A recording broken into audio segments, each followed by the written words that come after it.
Doctor साहब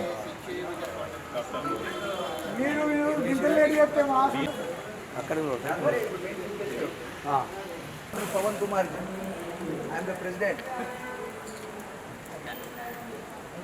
अभी सबको बोला था द लाइन कम्स एलोन।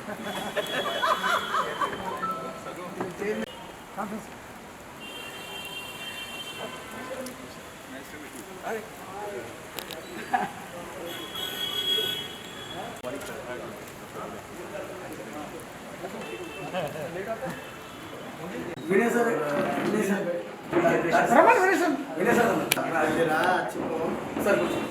चालू हो गया आजा 12:30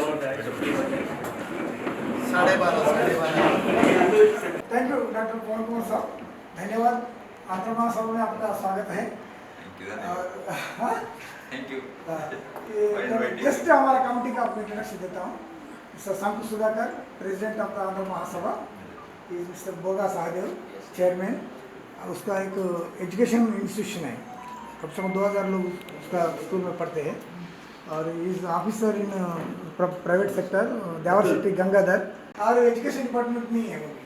तो आप आए, इसके लिए हम लोग कितना साल से कितना महीने से वेट कर रहे थे। अब आना हमारे लिए अच्छा है, क्योंकि हमारे डॉक्टर लोग को पूरा जो मीटिंग रहेगा, और जो मेहनत करके अपने बच्चों को डॉक्टर बनाया, उन पेरेंट्स को आप हाथों से सम्मान करो। स्टेज हम लोग को ऑडिटोरियम में अभी 2 ब्रैकेट हॉल्स नया बना है, उससे पहले एसी नहीं था, अभी सबको एसी था। We got 10 rooms double bed, तो उसका भी रेंट लाते हैं।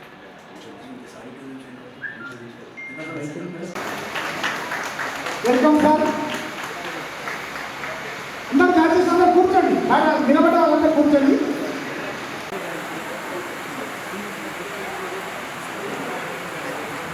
సమర్పిస్తున్న ఈ ఆదర్శ తల్లిదండ్రుల అవార్డు కార్యక్రమానికి ముఖ్య అతిథిగా ఇచ్చేసిన డాక్టర్ పవన్ కుమార్ గారికి, అట్లాగే ఈరోజు అవార్డు గ్రహీతలకు వారి కుటుంబ సభ్యులందరికీ కూడా మనస్ఫూర్తిగా స్వాగతం పలుకుతున్నాం।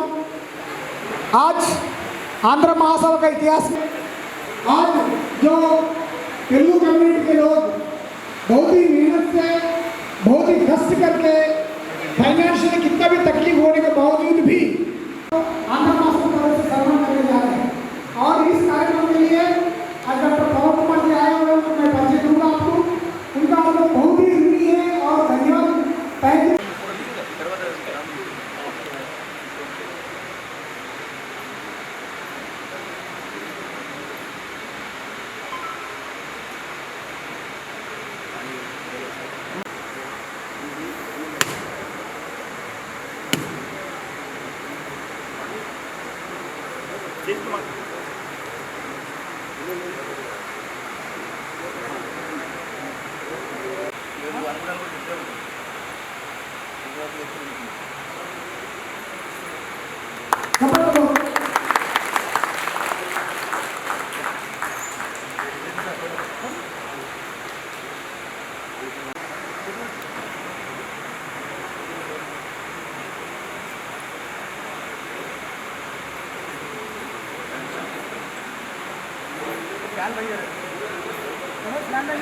ध्यान रखना।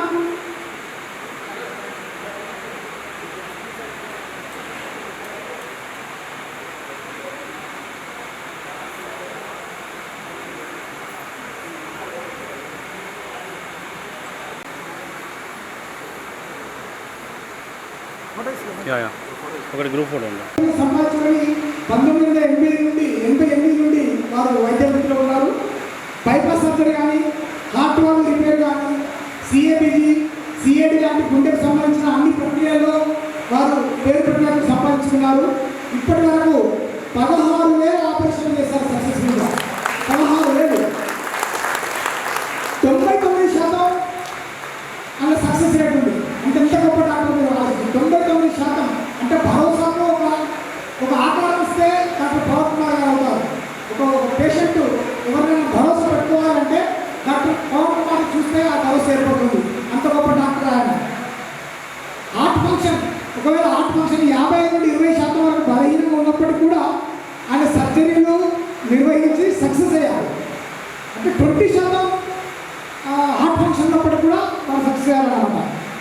కొన్నేళ్ళుగా 100% సక్సెస్ రేట్తో one of the best surgeon in ముంబైలో వారు పేరు సంపాదించుకున్నారు.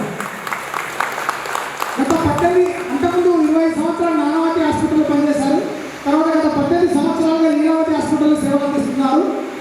ఈ విచిత్రమైన గత సంవత్సరం ఒక్క సంవత్సరమే దాదాపు 20 మంది తెలుగు వారికి సక్సెస్ఫుల్గా ఆపరేషన్ చేశారు. ఒక రకంగా తెలుగు బాంధవులు ఆయన.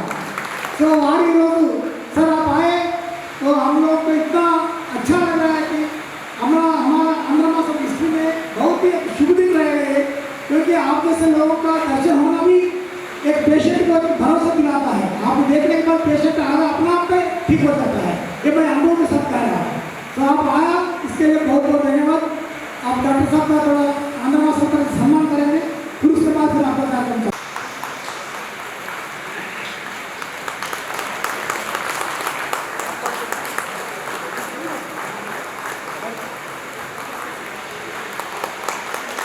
मुख्य अतिथि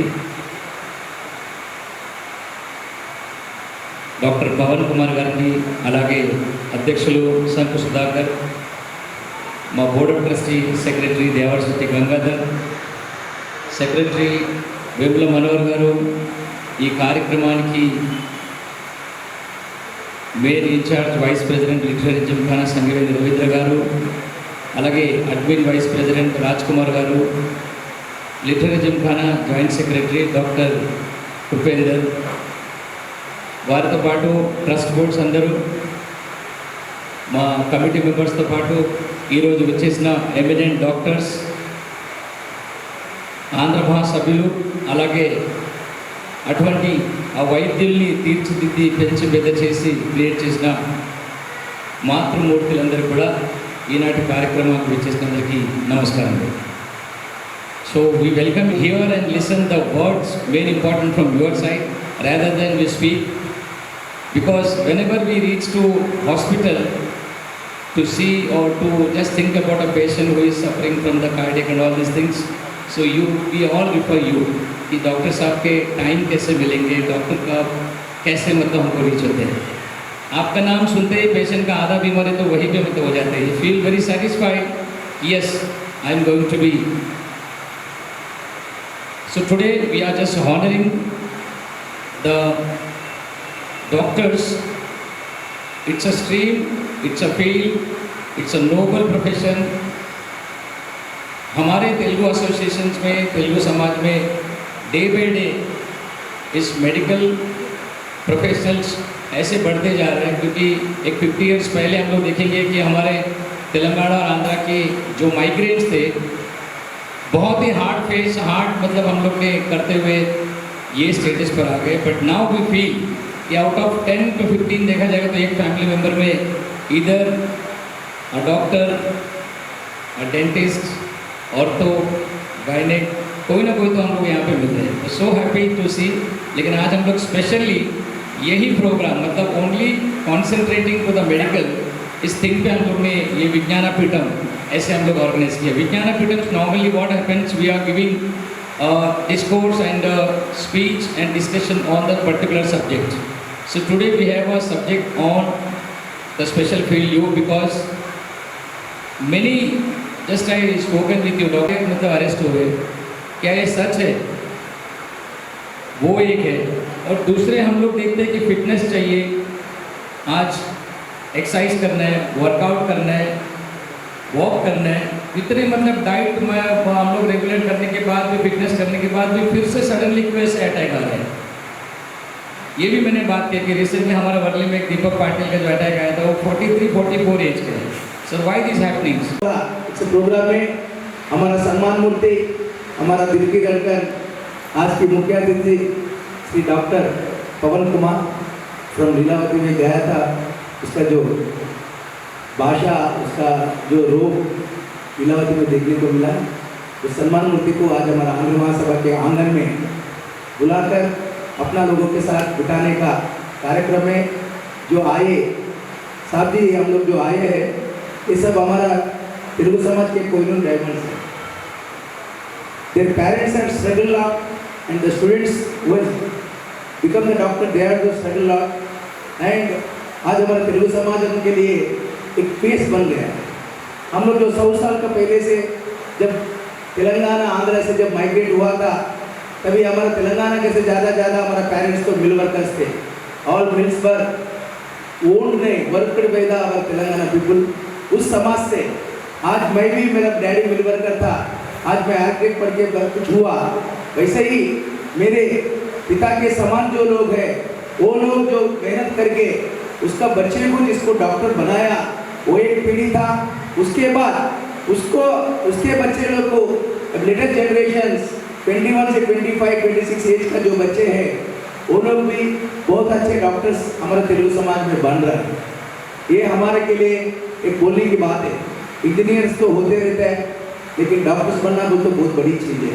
and many of our doctors are from the Mumbai premier institutions, JJ, KM, Nair, Sion, इसमें से बन रहे हैं। उसमें सीट पाना बोले तो one of the beautiful seats which will get from the lot of marks and lot of ranks, उसमें से ले रहे। इसमें कोई तो सब मेरा दोस्त लोग का बेटी बेटा लोग भी डॉक्टर्स बन गया।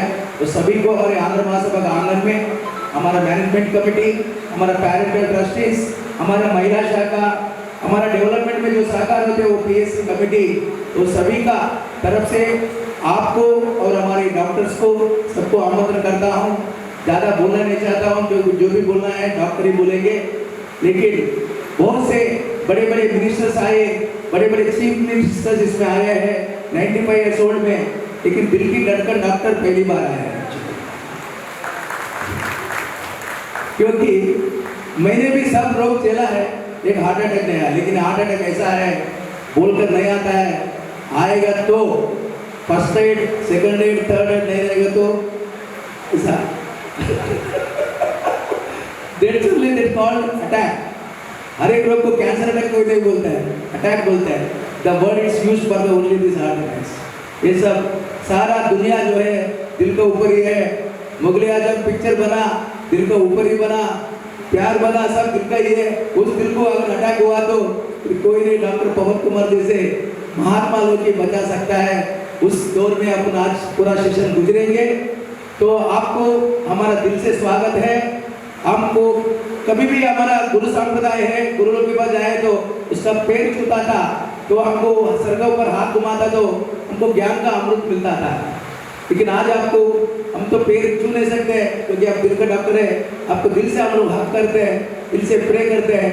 आप भी हमारा तेलुगु लोग कभी भी लीलावती में आया, आपका कंसल्टेशन में आया, you just take care of our peoples, because many incidents are happening nowadays in present from last 2-3 years the heart attacks because of the so many reasons, because of the last corona affected and the food pollutions and environment pollutions and strains and thinkings. We are the victims of the cardiac attacks present days. So I am requesting the doctor elaborate the many things in your session, your speech. We love to hear. और एक दो session हमारा term और एक 10 महीना है, उस बीच में और एक दो सेशन हमारा तेलुगु लोग एरिया में अच्छा एशिया लेके वहाँ एक करेंगे। तो ये जो again I am warmly welcome, I have the lot of words to say but time is not permitting me. So मैं दिल से आपके आमंत्रित करता हूँ और आपके साथ हमारा जिंदगी पर दिल का रिश्ता है। हैदराबाद से स्वतंत्रता मिली। आज रजाकार छोड़े थे और आज वल्लभ भाई पटेल ने हैदराबाद को आज कल्याण मैसूर और मराठवाड़ा और निजामशाही का अंत हुआ था।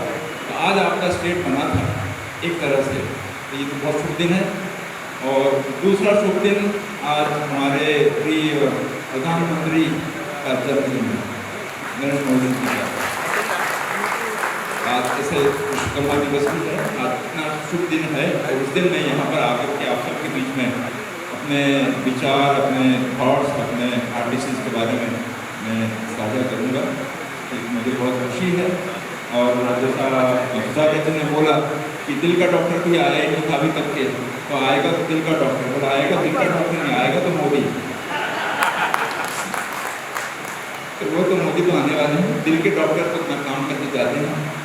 आप लोग अपने दिल का ख्याल रखें अच्छे से, और क्या क्या होना चाहिए, कैसे क्या दिल की बीमारियाँ होती हैं, उसके ऊपर थोड़ा छोटा सा मैं बोलना चाहूँगा।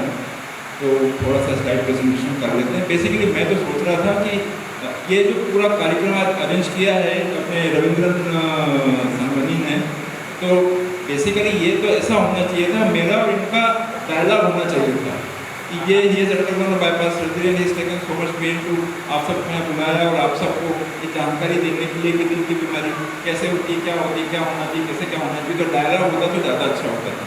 तो वो शायद प्रिपेयर नहीं थे, तो ये मोनोलॉग हो जाएगा थोड़ा सा स्लाइड प्रेजेंटेशन के हिसाब से, तो आपको थोड़ा जानकारी ले लें कि दिल की बीमारी क्या होती है, कैसे होती है। देखिए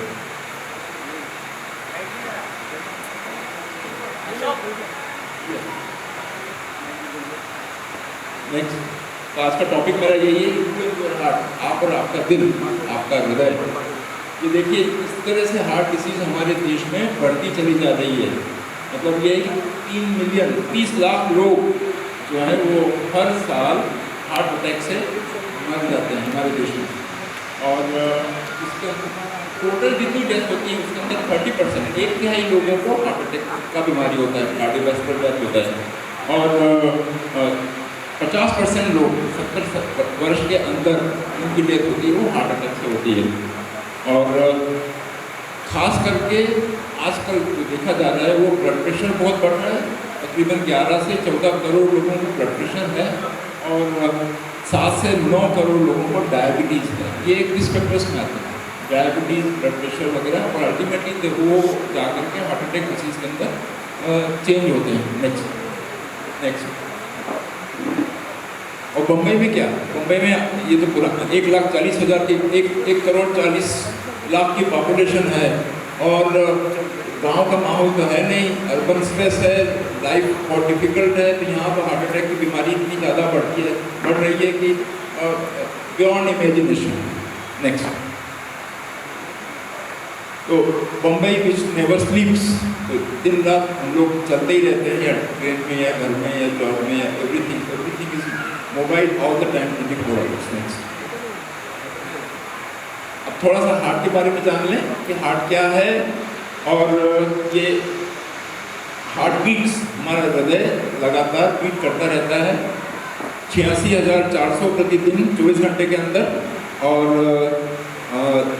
कंटिन्यूसली बीट करता रहता है। इसकी नर्व सप्लाई होती है, इसकी ब्लड सप्लाई होती है। नेक्स्ट, ये हार्ट का कट पिक्चर है, हार्ट कैसा होता है। इसके 4 चैम्बर्स होते हैं, 2 ऊपर चैम्बर होते हैं, 2 नीचे चैम्बर्स होते हैं। तो नीचे के जो चैम्बर्स होते हैं वो हार्ट से ब्लड बाहर फेंकने के काम आते हैं, और ऊपर के चैम्बर्स में ब्लड कलेक्ट होता है बॉडी से, और धीरे से नीचे की तरफ जाकर के फिर या तो प्यूरिफाई होने के लंग्स में जाता है, नहीं तो फिर वो पूरे शरीर के अंदर उनका रक्त संचार होता है के लिए भेजा जाता है। नेक्स्ट,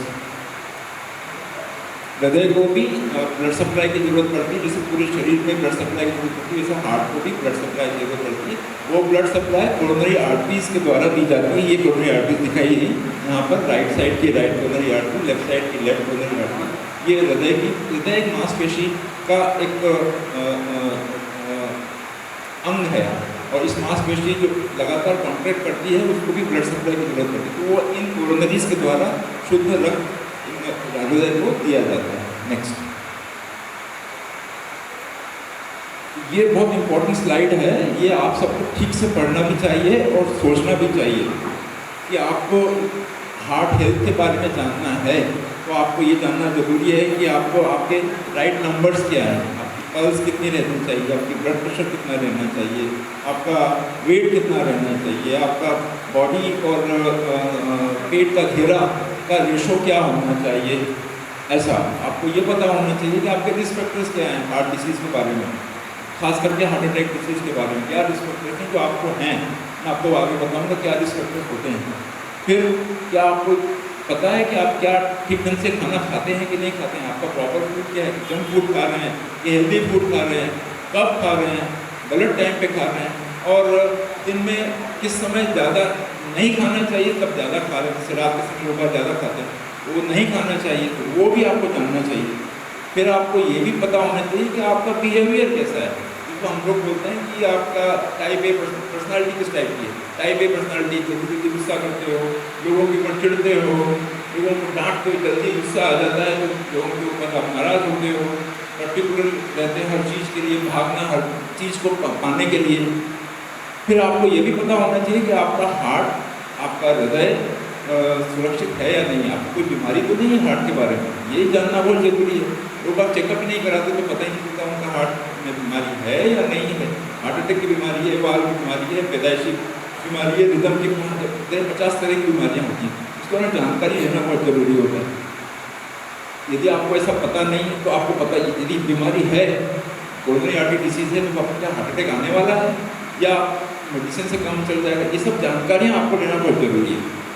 फिर उसके बाद में बाकी की 3 चीज़ें मैं आपको बाद में बताऊँगा। आपको ये भी पता होना चाहिए कि आपकी जो बैड हैबिट्स हैं उसको कैसे दूर किया जाए, इसके कारण से आपको हार्ट अटैक आ सकता है, और ऐसी कौन सी इंपॉर्टेंट स्टेप्स हैं जिनसे हार्ट डिसीज से बचा जाए, या हार्ट डिसीज हो गई है तो उससे रिकवरी कैसी हो, या उसको आगे बढ़ने से, डैमेज होने से कैसा, क्या क्या स्टेप लिए जाए, ये सब चीज़ें आपको जानना बहुत जरूरी है, स्पेशली हार्ट के मामले में।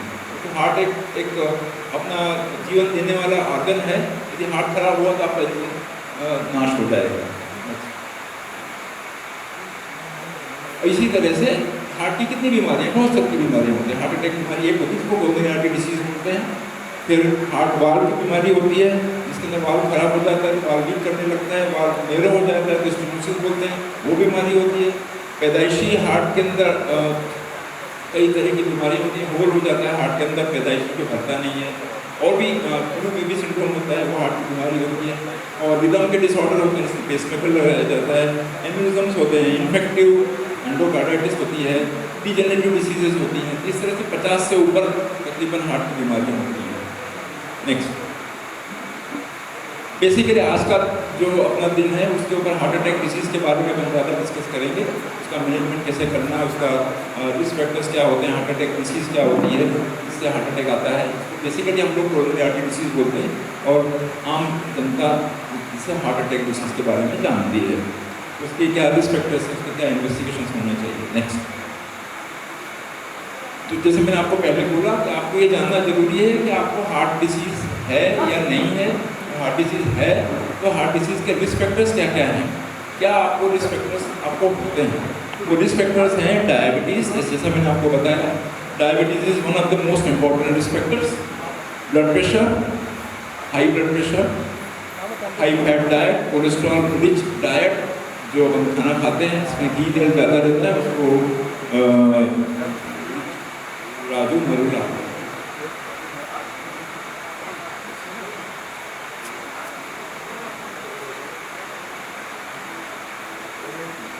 तो high cholesterol diet, high fat diet, junk food, फिर smoking is another risk factor. Stress, type A personalities I told you, जो स्ट्रेस है, जॉब रिलेटेड स्ट्रेस है, that is also leads to heart attack. फिर obesity, मोटापा, एक ideal weight जो होना चाहिए अपना LIC के हिसाब से, उस वेट से यदि आप क्रॉस करते हो तो उसको ओबेसिटी में आता है। Obesity itself is independent bad risk factor. Next, ये जो रिस्क फैक्टर्स हैं ये इंक्रीज होते हैं as you grow, as you age, और age itself is a risk factor. Beyond 50, beyond 60 heart attacks are very common, because coronary arteries में वो उनके अंदर एथेरोस्क्लेरोसिस ज़्यादा बढ़ती है, वो कड़क हो जाती है, उनमें हार्ट अटैक होने के चांसेस ज़्यादा रहते हैं। Next, risk factors, sex is also a risk factor, basically not a risk factor, but ladies are prevented from getting a heart attack till their menses are on, till 45-50. The hormones, lady body has a special hormones which protect heart from heart attack disease. But after 45, ladies और gents दोनों के अंदर heart attack की जो incidence है वो बराबर हो जाती है। तो ये लकीली 25 से 45 साल की उम्र में लेडीज़ को हार्ट अटैक के चांसेस कम होते हैं। ऐसा पहले देखा गया था, पर आजकल जो लेडीज़ जो ओरल कंट्रासेप्टिव पिल्स लेती हैं ज़्यादा, उनको क्लॉट बनते हैं, उनको हार्ट अटैक आता है। लेडीज़ आजकल स्मोकिंग करती हैं, ड्रिंकिंग करती हैं, तो ये जो प्रोटेक्शन पीरियड है वो उसको नलीफाई हो जाता है, तो उनके अंदर भी हार्ट अटैक आने के चांसेस हो रहे हैं, देखे गए। नेक्स्ट, ब्लड प्रेशर, जैसे मैंने आपको बताया हाई रिस्क फैक्टर है। Blood pressure, normal blood pressure क्या होना चाहिए, 120 से 120 ऊपर वाला, और 110 से 130 के ऊपर वाला, और नीचे वाला 70 से 80 के बीच में। ये ब्लड प्रेशर का नॉर्मल नंबर है, नॉर्मल रेंज है, जो आपको याद रखना चाहिए। उसके ऊपर यदि है तो ब्लड प्रेशर को हम हाई ब्लड प्रेशर बोलते हैं। High blood pressure, blood pressure जितना ज़्यादा होगा उतना ज़्यादा कोरोनरी आर्टरी के ऊपर दबाव बढ़ेगा, जितना ज़्यादा दबाव बढ़ेगा कोरोनरी आर्टरी के फटने के चांसेस हो सकते हैं, जिसमें क्लॉट बनता है, फिर हार्ट अटैक आता है। तो blood pressure is a independent risk factor for heart attack disease. Next, smoking, of course smoking is a very big risk factor, because smoking करने से कार्बन मोनोऑक्साइड बॉडी में बढ़ता है। Carbon monoxide independently causes increase in clotting of the blood, तो blood clotting mechanism बढ़ता है और low oxygen level, high carbon monoxide में हार्ट अटैक आने के चांसेस ज़्यादा बनते हैं because of the clot formation and free radicals in the body. Next, ये मैंने लिखा है कि tobacco smoke contains 4000 chemicals in form of particles and gases and main poisons are these the carbon particles and carbon monoxide which causes heart attack. Next. Or sedentary life, of course, very big factor which leads to obesity, and obesity causes high cholesterol and no activity. So you may lead in diabetes, you will have hypertension and overweight. So all of them are interjoined. So all of them will ultimately lead to heart attack disease. So moderate activity is very important. Next, ये weight reduction, weight, as I told you, the heavy weight, obesity is an independent risk factor. Next, obesity, ये this ratio should be less than 1, and a female, they are the independent risk factors. And to compare with LIC का जो हमारा chart है body mass index BMI, और वो ideal होना चाहिए। तो आप 10% इधर उधर कर लो, और better if you stick to the your body weight and waist circumference within. Main thing is that जो जेंट्स हैं उनको ये समझना चाहिए कि जो पैंट पहनते हैं, पैंट की जो बेल्ट है वो बेल्ट जो सीधी होना चाहिए, बेल्ट ऐसी हो जाती है, इसका मतलब आप ओबीज हो। तो यदि मोटा मोटी आप पकड़ो तो, और लेडीज़ के अंदर हमारे खास करके इंडियन लेडीज़ के अंदर जो हिप्स हैं वो डिनोमिनेटर्स हैं, शोल्डर हमारे लेडीज़ के छोटे होते हैं और हिप्स बड़े होते हैं। तो ये भी एक इंडिपेंडेंट रिस्क फैक्टर है हार्ट डिसीज, जिसको बोलते हैं not only external fat, internal fat. Internal fat is as bad as external fat, so that ratio of shoulder and the waist should be equal in both the communities. Next, diabetes, मैंने आपको बताया diabetes is very important, that you should increases the risk of heart attack by 4 times. Anybody who has diabetes, whether it is only diet control or drug control or insulin dependent, again this factor, the incidence of heart attack increases further and further, because high level of sugar in the blood causes coagulation problem and the deposition of fatty event material in the coronary arteries, so they get into heart attacks very often. Next, almost अभी तो 70 to 80% patient whom I operate for bypass surgery have diabetes, almost all of them, and hypertension. Next, then type A personality, so you should analyze yourself, your own behavior, your own personality, what kind of personality you have. Your type A personality, type B personality, or type A personality is the one who is ambitious, who is aggressive and very active, too much active. हर चीज़ दौड़ करके पकड़ना, जल्दी time बिल्कुल punctual होना, दूसरों से भी वैसा ही एक्सपेक्ट करना, very active. These are all unsatisfied people, basically, non-adjustable to their surroundings, to their family members, to their co-workers. These are all type A personality. Type A personality basically क्या होता है कि ये इनके दिमाग से एक स्पेशल हार्मोन सिक्रेट होता रहता है, वो इनको कंटिन्यूसली भगाता रहता है, शरीर से भी और दिमाग से भी। तो उसके कारण से हार्ट भी उतनी तेज़ी से भागता रहता है, तो हार्ट की ब्लड रिक्वायरमेंट बढ़ जाती है, एड्रेनलिन सिक्रेट होता है, हार्ट इज ओवर एक्टिव, तो हार्ट के अंदर जो ऑक्सीजन रिक्वायरमेंट है वो बढ़ जाती है, वो मिलती नहीं, जिसके कारण से इनको हार्ट अटैक आ जाता है। Especially if you go for exercises or if you already type A personality, you are landing in trouble. Next,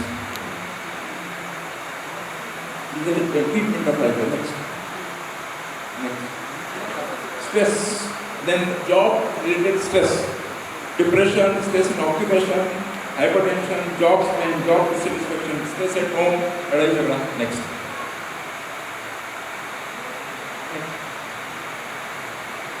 तो बेसिकली ये जो मैंने रिस्क फैक्टर्स बताए उन सब का भी ट्रीटमेंट आ रहा है। टाइप ए पर्सनालिटी है, पर्सनालिटी चेंज करो, yoga, stress management, this kind of things to change your personality so that your heart rate goes down, your breathing practices can be done so that your heart doesn't require so much oxygen, so that you don't get heart attack. Same, if you are overweight, your cholesterol is high, develop a habit of having a balanced diet, what time you should eat, what you should eat. Healthy food is very important. High cholesterol, junk food, oil, ghee, ये सब if you avoid all that, then it is important so that you don't develop high cholesterol levels in your body. You should know your cholesterol levels also, get your checkup done, get your lipid profile done, and get your what is your normal cholesterol. It should be less than 200. What is good cholesterol, what is bad cholesterol. Good cholesterol is HDL, which keeps blood coronary arteries clean. Bad cholesterol is LDL. LDL should keep as low as possible, less than 150, less than, is very important. Indians लोग triglycerides हमारा बहुत बढ़ जाता है। Triglycerides जो होते हैं वो बेसिकली चावल भात खाने में हाथ से या पटाटे से ये खाने से, सिंपल शुगर्स जो है हमारी वो ज़्यादा लेने से ट्राइग्लिसराइड बढ़ जाता है, वो एक इंडिपेंडेंट रिस्क है। इस तरह की जो डाइट है, you should analyse your diet, what diet you should take, balance diet होना चाहिए। जो ऑयल यूज़ करते हैं वो भी ठीक टाइप का ऑयल होना चाहिए, और घी वगैरह जो है वो कम से कम होना चाहिए, ज़्यादा से ज़्यादा उसमें वेजिटेबल्स होना चाहिए। खाने में जो श्रीअन्न है वो उसको यूज़ करना चाहिए। तो इस तरह से करेंगे तो एक बैलेंस डाइट बनेगा, तो आपका कोलेस्ट्रॉल लेवल कम रहेगा। कोलेस्ट्रॉल लेवल कम रहेगा तो हार्ट अटैक होने के चांसेस कम होंगे। Again, reduction of overall oil intake, non veg be avoided as far as possible. If you can, reduction of high calorie food and the sugars, जो ये beverages हैं, कोका-कोला वगैरह ये सब high beverages, wines, drinks should be avoided, and avoid heavy meals, and spacing of meals is very important. Next. And then of course you should do exercise. As I told you, the risk factor, most important risk factor is sedentary life. Inverse होते रहना नहीं, you should do exercise. At least you should do 20 minutes per day is very important. And if you can do 20 minutes of walking, little small jogging, home exercise, or whatever you can do. Best is 10,000 steps a day. 10,000 steps आप चलिए यदि, तो that is enough for the day, and you can do it along with the moderate muscle training is best. There is no need to go for gym or doing heavy exercises without getting yourself checked up. That is very important. मैं answer कर रहा था इनके question का कि gym के अंदर जाकर के सडनली हार्ट अटैक आ गया मिस्टर पाटिल को। बेसिकली क्या होता है कि दो चीज़ें होती हैं जिम के अंदर। पहला बात तो ये है कि आप सडनली आप घर से उठे और जाकर के जिम में चले गए, आपको ट्रेनर मिला, ट्रेनर ने आपको चढ़ा दिया एक्सरसाइज वो ट्रेडमिल के ऊपर, और वो पुश किया उसने, और करो और करो और करो, without first thing is that you never knew that your heart is capable of doing that exercise, of running so much of 12 minutes or 15 minutes or 20 minutes, and heavy weight lifting. So all these are problematic. And then trainer pushes you to do better and better and better and better, and you get into that habit, and then you suddenly find that your heart is not capable of doing that kind of exercises. So moderate exercise level is very important. Avoid trainers pushing you for doing more and more and more. Don't do that. And before that, you get your heart checked up first. So you are able to take that load of doing exercises in gym. And thirdly, trainers advise lots of diet which is not healthy in the correct sense, that lot of proteins of different nature they want to give you to make your muscle building, but that kind of proteins are not good for heart and kidney. So avoid that kind of trainer's advice, and be away from heavy exercises from there. Important thing is that moderation in everything. Don't necessarily strain yourself for heavy exercise. 20 minutes exercise every day is good enough. Next. Now we come to the main point, main subject of heart attack disease. What is heart attack disease? Everybody knows कि heart attack आ गया, क्या चीज़ है ये? Heart attack मतलब हमारे भाषा में हम एंजाइना बोलते हैं चेस्ट पेन। कि आप कुछ एक्सरसाइज कर रहे हो, चल रहे हो, सीढ़ी चढ़ रहे हो, कर रहे हो, या आप जो काम करते थे उसी काम को करने में आपको यदि छाती में दर्द होता है, उसको हम एंजाइना बोलते हैं। चेस्ट पेन, आपका चेस्ट पेन होता है, ये चेस्ट पेन यदि शोल्डर की तरफ जाता है या हाथ की तरफ जाता है या बैक की तरफ जाता है या गर्दन की तरफ जाता है, या आपको चोकिंग सेंसेशन होता है, गला रुंध गया उसको बोलते हैं, उसको हम एंजाइना बोलते हैं। तो ये एंजाइना जो है वो बेसिकली दो तरह का होता है। पहला एंजाइना जो आपको थोड़ी देर में आपने रेस्ट किया और चला गया, शॉर्ट एक, तो उसको एक्वाट एंजाइना बोलते हैं। या आपको खाना खाने के बाद में यदि दर्द हुआ, पोस्ट मील एंजाइना, इसको जब पूरे शरीर का रक्त जब पेट में चला जाता है तो हार्ट के अंदर जो दर्द होता है उसको पोस्ट मील एंजाइना बोलते हैं। तो ये जो इसको एंजाइना बोलते हैं, शॉर्ट ड्यूरेशन का रहता है। आपने रेस्ट किया, चला गया, दवाई ली, चला गया, ठंडा पानी पिया, चला गया, तो इसको एंजाइना बोलते हैं। यदि यही दर्द लगातार बना रहा काफ़ी समय तक, तकरीबन 5 मिनट तक दवाई से भी आराम नहीं हुआ, स्वेटिंग हो गई, आपको पूरा शरीर आपका ठंडा हो गया, तो उसको ये हार्ट अटैक में कन्वर्ट हो रहा है। नेक्स्ट, ये हार्ट अटैक कैरेक्टरिस्टिक्स क्या है? तेज पेन, बहुत ज़्यादा चोकिंग सेंसेशन, आपको शरीर हार्ट के ऊपर पत्थर रखा हुआ महसूस हुआ, शरीर ठंडा पड़ गया है, और वो किसी भी चीज़ से आराम नहीं मिलता उसमें। रेस्ट कर लें, लेट जाएँ, मेडिकेशन ले लें, सॉर्बिट्रेट ले लें, आराम नहीं मिलता है। और इसका मतलब ये कि हार्ट के अंदर जो क्लॉट था वो वहाँ पर फंस गया है, उस क्लॉट के कारण से कोरोनरी आर्टरीज में ब्लड सप्लाई रुक गया है, इसके लिए आपको हार्ट अटैक आ रहा है। तो दो बातें हो गई, एंजाइना हो गया और हार्ट अटैक हो गया। तो एंजाइना हुआ, आपको चेस्ट पेन हुआ, थोड़ा सा क्या करना चाहिए आपको? आप जहाँ पर हैं वहीं रुक जाए, जब एक्सरसाइज कर रहे हैं तो रुक जाएं, सीढ़ी चढ़ रहे हैं तो एक जगह पे खड़े हो जाएं, लंबा सांस लें, और ट्राई करें आपके पास में सॉर्ट, आपको कोरोना बीमारी है यदि तो आपके पास सॉर्बिट्रेट या डिस्प्लिन वगैरह होगी तो वो ले लें, ताकि रक्त संचार फिर से बढ़ जाए, और डिस्प्लिन ले लें ताकि खून में जो क्लॉट है वो घुलने के चांसेस हो जाए, डिस्प्लिन से खून पतला हो जाता है। और उसके बाद में अपने डॉक्टर को दिखाएं, तो जैसा ऐसा प्रॉब्लम है तो आपका OCG निकालेगा। तो हार्ट अटैक की बीमारी में एंजाइना हुआ, हार्ट अटैक हुआ, क्या क्या इन्वेस्टिगेशंस करना। नेक्स्ट, तो हम लोग इन पेशेंट्स का इन्वेस्टिगेशंस करते हैं। तो आपको जानना चाहिए उनको हार्ट अटैक की बीमारी, उनको क्या क्या इन्वेस्टिगेशन होने चाहिए और किए जाने चाहिए। ये बेसिक नॉलेज बहुत ज़रूरी है। पहला बात तो ये कि आपके शरीर में आपका हीमोग्लोबिन कितना है, आपका कोलेस्ट्रॉल कितना है, लिपिड प्रोफाइल करते हैं, और आपका जो शुगर है वो भी देखते हैं, थायराइड फंक्शन भी देखते हैं साथ में। ये तीन इंपॉर्टेंट ब्लड पैरामीटर्स हो गए। यदि आपको हार्ट अटैक आ रहा है तो हमारे शरीर में एक स्पेशल एंजाइम्स निकलते हैं, टॉप आई बोलते हैं उसको, और CKMB एंजाइम, मसल डैमेज होती है वहाँ से निकलते हैं, तो उसका लेवल नापा जाता है, वो बेसिकली तो हार्ट अटैक का जाना जाता है। वो तो ये ब्लड पैरामीटर्स हो गए। और दूसरा हुआ ECG, सबसे इम्पोर्टेंट पॉइंट है ECG। एंजाइना हुआ या हार्ट अटैक हुआ, जो भी आपके नियरेस्ट डॉक्टर हैं उसके पास जाकर अपना ECG निकालेंगे। TMT डॉक्टर है तो वो ECG को पढ़ना आएगा, तो आपको बता पाएगा कि आपको हार्ट अटैक आ रहा है या प्लेन एंजाइना है या हार्ट अटैक आ गया, आगे बढ़ गया। फिर उसके बाद एक्सरे टेस्ट है, फिर इकोकार्डियोग्राफी। इकोकार्डियोग्राफी जो है वो जांचती है आपके हार्ट का पंपिंग क्षमता, हार्ट कितना पंप कर रहा है।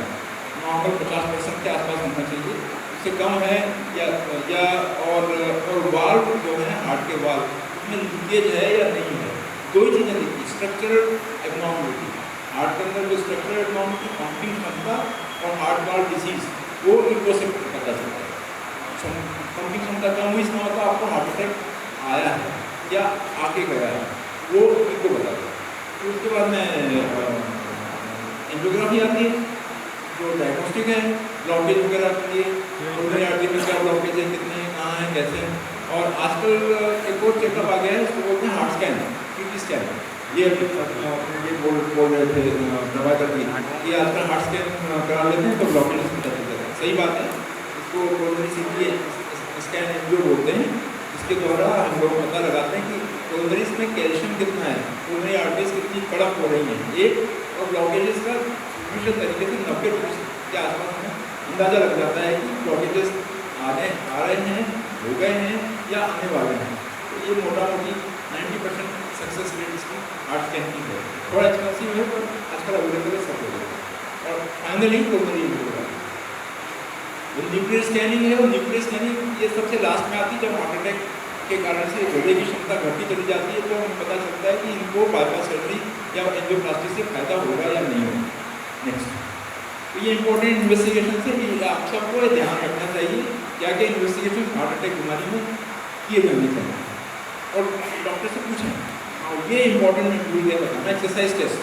जब आपको एफर्ट एंजाइना है तो ईसीजी करने के बाद में नॉर्मली यदि आपका ईको हो गया, ईको पता चला हार्ट फंक्शन नॉर्मल है, तो आपको पट्टी पे दौड़ाते हैं, स्ट्रेस टेस्ट बोलते हैं इसको, ट्रेडमिल टेस्ट, इसके ऊपर दौड़ाते हैं 6 मिनट 7 मिनट दौड़ते हैं आप, तो हार्ट रेट बढ़ता है। हार्ट के अंदर बढ़ते बढ़ते जब ईसीजी जब हार्ट की रक्त संचार कोरोनरी आर्टरी में जो ब्लड सप्लाई है वो उसको मैच कर रहा है कि नहीं कर रहा है, ये पता लगाता है।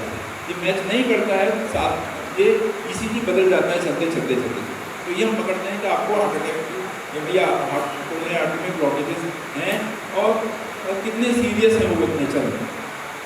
ये भी एक इम्पॉर्टेंट पार्ट है हार्ट चेकअप के लिए, कार्डियक चेकअप के अंदर किया जाता है। नेक्स्ट,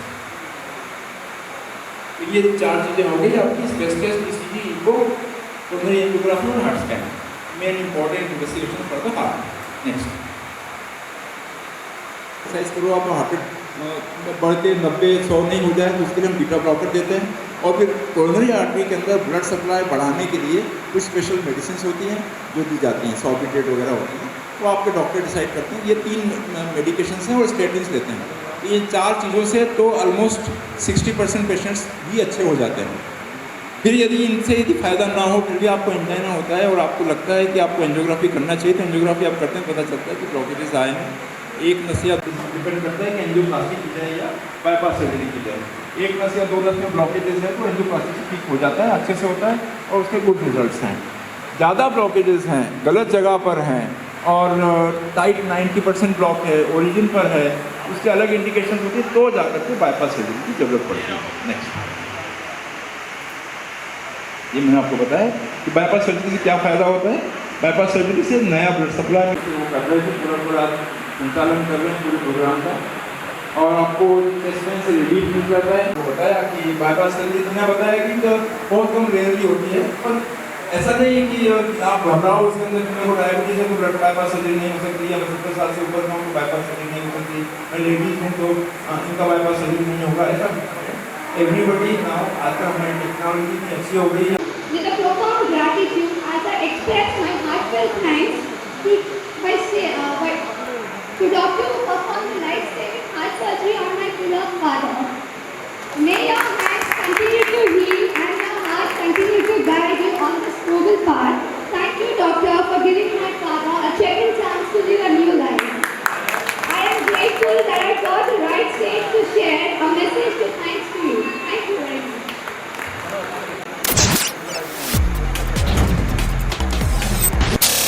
वैद्य देवो भव, वैद्य देवो भव, वैद्य देवो भव।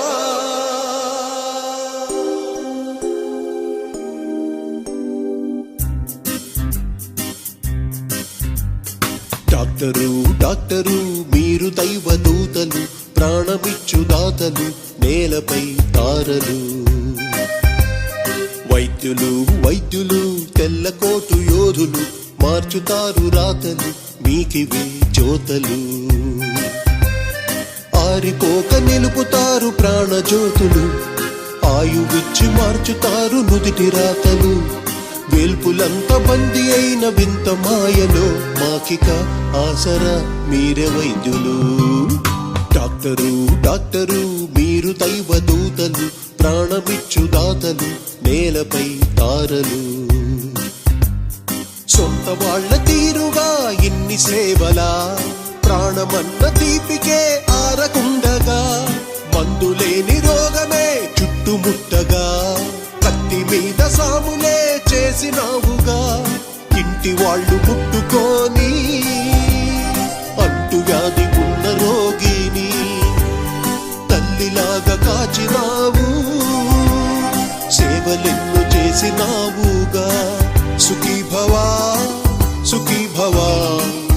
సర్వే జన సుఖీ భవ ఆయుర్భవ. డాక్టరు డాక్టరు మీరు దైవ దూతలు, ప్రాణమిచ్చు దాతలు, నేలపై తారలు. కంటి నిండా నిద్రలే నీకు లేవుగా, వార్డులోని గోడకే సోలినావుగా. పట్టెడేవో మెతుకులు మీకు చాలుగా, షిఫ్ట్ మీద షిఫ్టుతో నలిగినావుగా. నాకు లేరా ఆలి బిడ్డ అంటూ నువ్వు అడగలేదుగా. చేతులెత్తి మొక్కుకున్నా తీరిపోని రుణము నీదిగా. సుఖీ భవా సుఖీ భవా, సర్వే జన సుఖీ భవ ఆయుర్భవ. డాక్టరు డాక్టరు మీరు దైవ దూతలు, ప్రాణమిచ్చు దాతలు, నేలపై తారలు.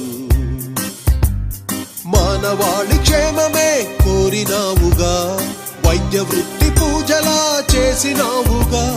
నీకు హాని ఉన్నను బెదరలేదుగా, అంతులేని ధైర్యమే చూపినావుగా. ప్రాణభిక్ష పెట్టబోయి